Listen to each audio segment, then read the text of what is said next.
لیلۃ المبارکہ برکتوں والی رات اور لیلۃ الرحمہ رحمتوں والی رات، یعنی اللہ تبارک و تعالیٰ کی رحمت اس رات کے اندر بارش کی طرح برستی ہے، اس لیے اس شب برات کو لیلۃ الرحمہ بھی کہا گیا ہے۔ اور ایک نام اس رات کا لیلۃ الصق بھی آیا ہے، صاد کے ساتھ، لیلۃ الصق، اور صق کے معنی دستاویز کے ہیں۔ اور اللہ تبارک و تعالیٰ اس رات کے اندر اگلی شعبان کی 15ویں رات تک، اگلی شب برات تک جتنے بھی فیصلے صادر ہونے ہیں، جتنی بھی فیصلے ہونے ہیں،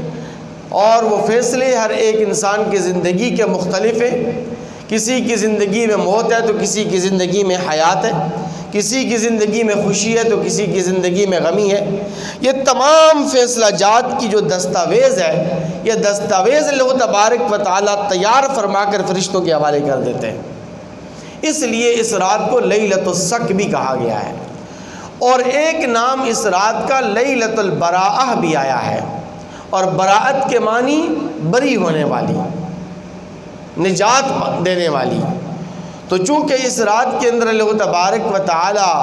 کثیر تعداد میں لوگوں کی مغفرت کا بھی فیصلہ فرماتے ہیں،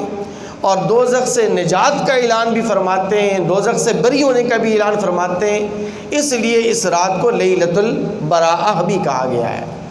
لیکن میں نے جیسے عرض کیا کہ عام طور پر اس رات کو شب برات کی رات کہا جاتا ہے، اور شب کا جو لفظ ہے،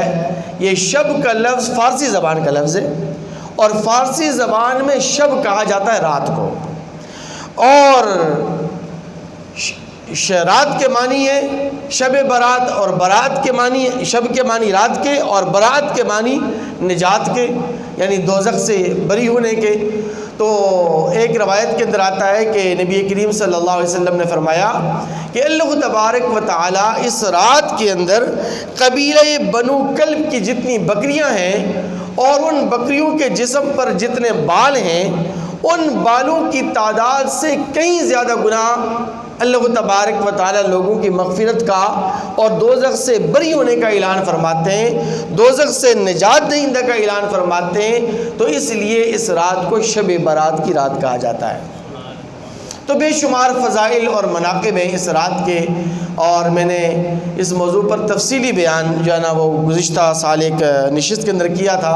تقریباً آدھے گھنٹے کا 35 منٹ کا بیان ہے، تو آپ ویڈیو لسٹ کے اندر اس کو آپ ملاحظہ فرما سکتے ہیں اگر وہاں پر آپ اس کی تفصیلات دیکھنا چاہتے ہیں۔